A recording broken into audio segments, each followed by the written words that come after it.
We can resume. That would be terrific. And welcome back to all of our deputants and visitors today, and to the members of the committee. And we'd agreed that we would move next to item 3.3, which is administrative inquiry on hate-sponsored rallies.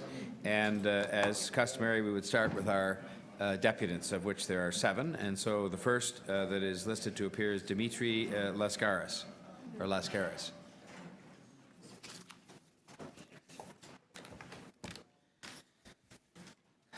Good afternoon, sir. And I think you understand how we operate. You have 5 minutes to make your comments, or up to 5 minutes, and then there may be some questions for you. Thanks for coming. Fine. I beg your pardon? Can you hear me fine? Loud and clear. Thank you.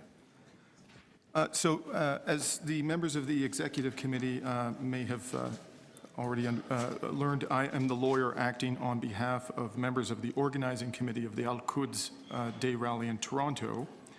And before I begin, I would like to alert all the members of the Executive Committee to the fact that we have filed an affidavit of Siraj Sobawali, who is a member of the Organizing Committee. And this is being filed, proffered in support of the submissions I'm going to make to you today.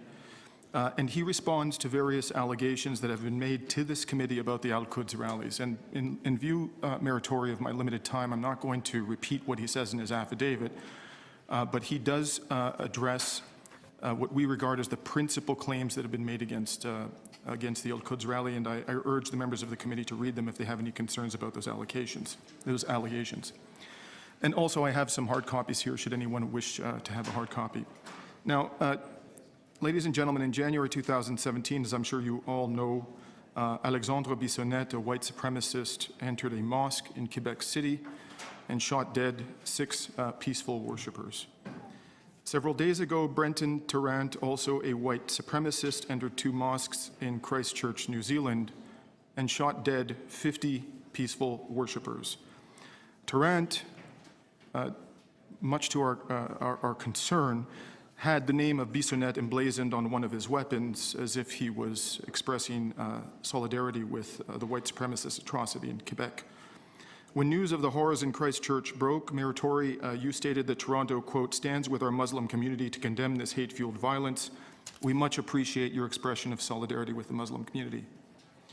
The hate crimes in Quebec City and Christchurch are by no means the only atrocities committed by right-wing extremists in the recent past. Our brothers and sisters in the Jewish community were targeted in Pittsburgh last year by a white supremacist. Members of the black community have been targeted and killed by white supremacists. It is precisely because of these far-right atrocities that one of the overarching concerns expressed by respondents to the city's survey was the presence of neo-Nazis on city property.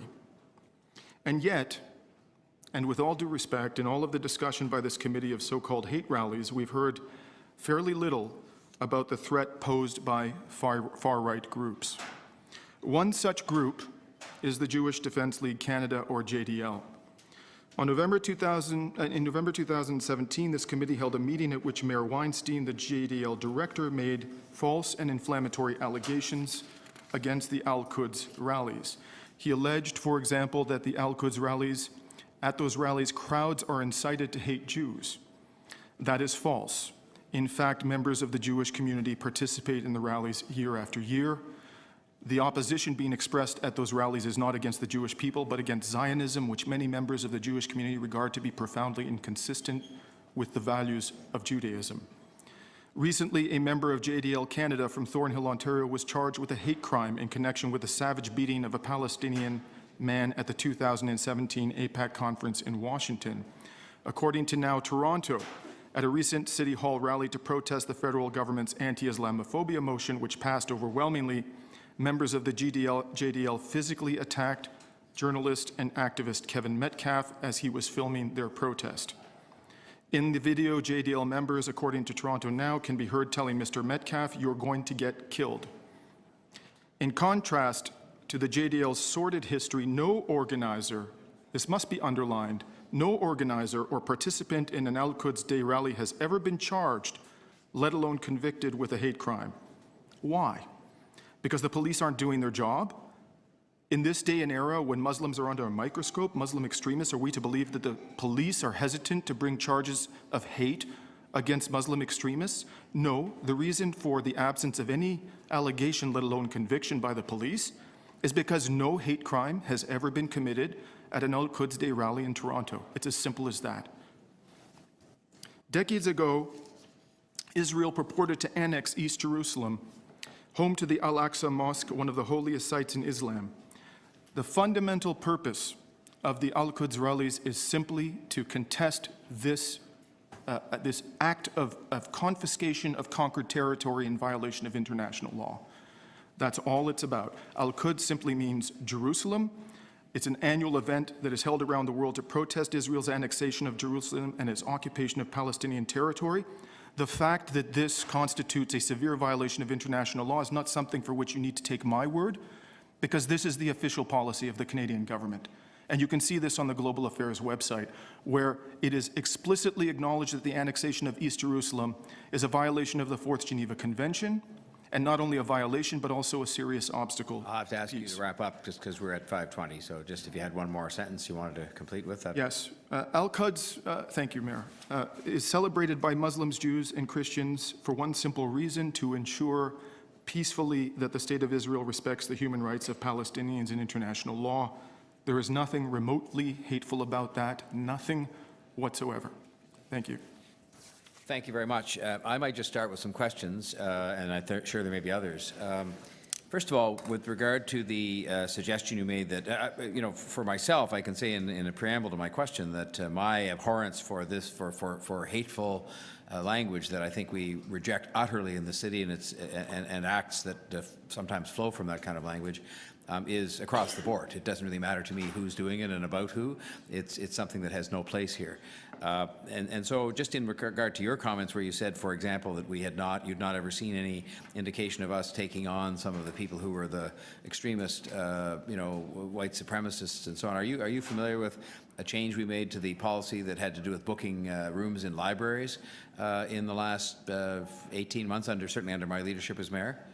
Honestly, Mayor, I'm not familiar with that, and I want to be clear. My comment was only directed to the debates that have occurred in this executive committee with respect to the initiative of Councillor Pasternak. But I think, I'm saying to you respectfully, and this is a part of a question, you have to take these things as a whole. So you're not aware, and that's fair enough. You wouldn't necessarily be aware.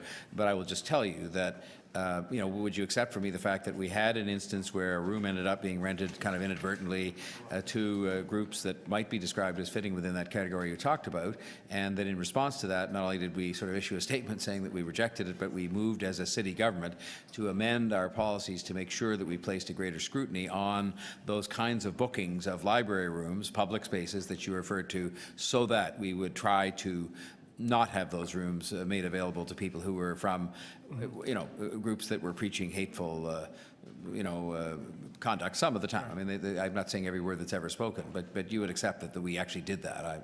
I'm happy to take your word for it, and I commend the city, and I'm sure my clients would as well for adopting that. So now I just want to ask you one more question, which is this.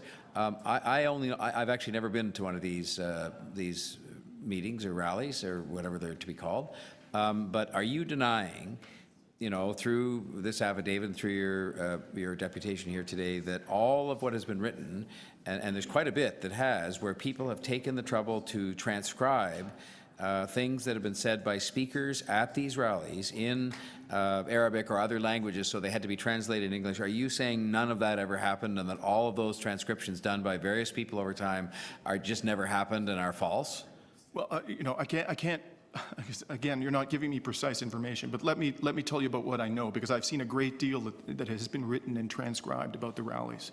But I can't say that I've seen everything. So I can only speak to what I myself have read, which is quite a bit. Everything that I have read about what has been said at these rallies is being completely twisted and misconstrued. The fact that the words themselves may be accurately transcribed is not the whole story, because as we all know, context is absolutely critical. So for example, I myself have attended one Al-Quds rally and spoken at one Al-Quds rally. It was last year's, 2018, where a sheikh who spoke after me was accused of having called for the eradication of Israelis. I don't think that that's a fair interpretation at all of what he said when you look at his speech in its entirety. What he said was that he wants the eradication of a regime a Zionist regime which discriminates against the Palestinian people. And I think that it is a shameless misinterpretation and distortion of his words to say that he was calling for Israelis to be killed en masse. I don't believe that that's true. So we have to be mindful of the fact that even when you transcribe words accurately, when you deprive people of the context, and you put the most nefarious interpretation on those words, you're doing a disservice to the public. So I don't recall seeing, perhaps you could tell me, was there ever an official response to that suggestion that was made? Let's just say you're right, that this was a misinterpretation of what was said. I don't think any context makes those kinds of comments, if they were meant in the way that they've been portrayed, acceptable. But let's just say you were right, that it was a misinterpretation. Was there, if there's an organization that's official enough to have you here today as their lawyer, then I guess they're official enough to have issued a press release saying, oh, this was actually not what was said. Let us set out for you with perhaps even the backing of a professional translator that this wasn't really said. This is a shameless, as you called it, a shameless misinterpretation. Was that ever done? I never saw it. As I myself have publicly commented, including on my website, about this allegation against the gentleman who made these statements at the Al-Quds rally.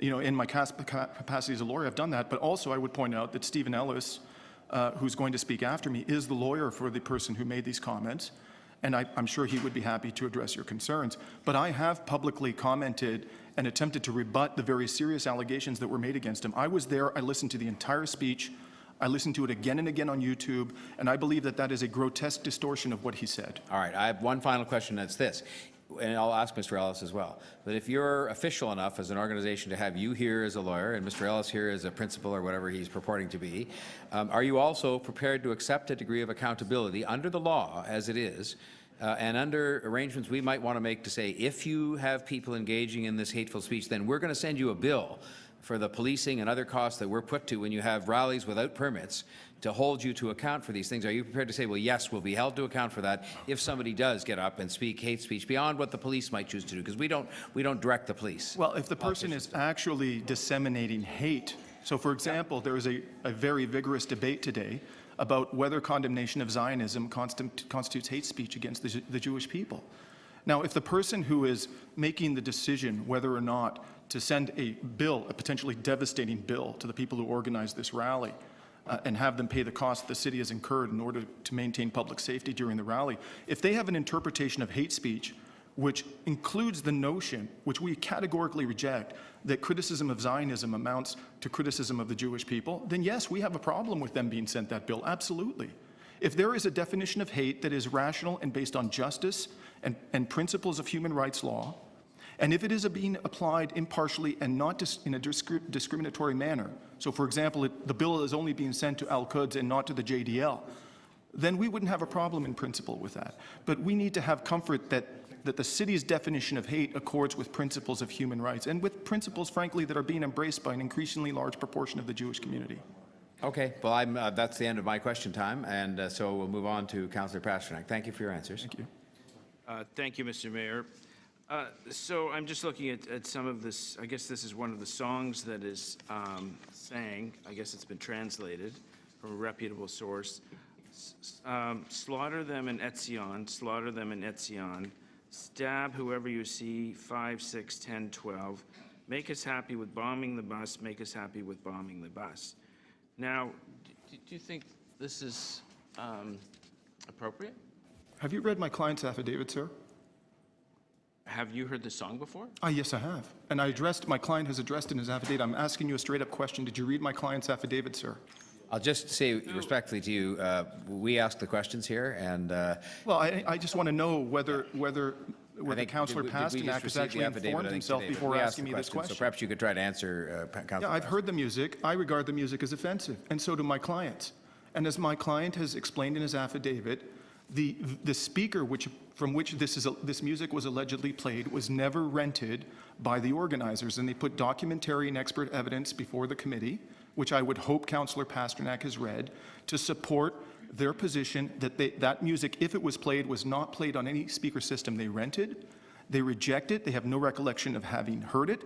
They reject categorically the allegation that they authorized the playing of that music. And by the way, it appears that someone who was involved in the video upon which that allegation is based is Jonathan Halevi, who was exposed in the Toronto Star in an expose last year as being somebody who had used a doctored and mistranslated video in order to smear a Toronto imam. That is not something that was disclosed previously. We found that out through investigation. At the end of the day, whatever that video may or may not show, our client's position is, and we've confirmed this by way of sworn evidence that is uncontradicted, they had no knowledge of that music being played, they did not authorize that music being played, and they reject categorically what is said in that music. When they say slaughter them in Etzion, who are they referring to? Well, I don't know. I mean, I'm not the author of the music, Mr. Pasternak. You know, I suspect, I will accept the characterization of that music that it calls for the killing of Israelis. And I reject it categorically. And so do my clients, I assure you. Just one last question. Kevin Barrett, a Holocaust denier from the United States, was invited up to be your keynote speaker on Quds Day in 2017. Is that correct? Well, it's correct that Kevin Barrett spoke. We don't accept your allegation that he's a Holocaust denier. Again, my client in his affidavit has explained that Kevin Barrett, and this is not a fact which I think has ever been communicated to the Executive Committee in all the extensive discussions about this initiative of yours, Councillor Pasternak, Kevin Barrett categorically denies that he's a Holocaust denier. And if you watch, I don't know if you've taken the time to do this, if you watch the video of his speech in 2017 at the Quds rally, he actually acknowledges crimes against the Jewish people. And he suggests, interestingly, that the people who should have given up property, land, in order to give the Jewish people a homeland were the Germans who perpetrated this Holocaust, not the Palestinian people who had nothing to do with it. That's his argument as I understand it. We have no knowledge, as is set forth in a sworn statement, of any Holocaust denial on the part of Kevin Barrett. If my clients had any reason to believe that he was a Holocaust denier, they would never have invited him. And I invite you to provide us evidence that he's a Holocaust denier, because I've not yet seen it. I've heard enough. Thank you. Are there other members of the committee wishing to ask questions of this deputy?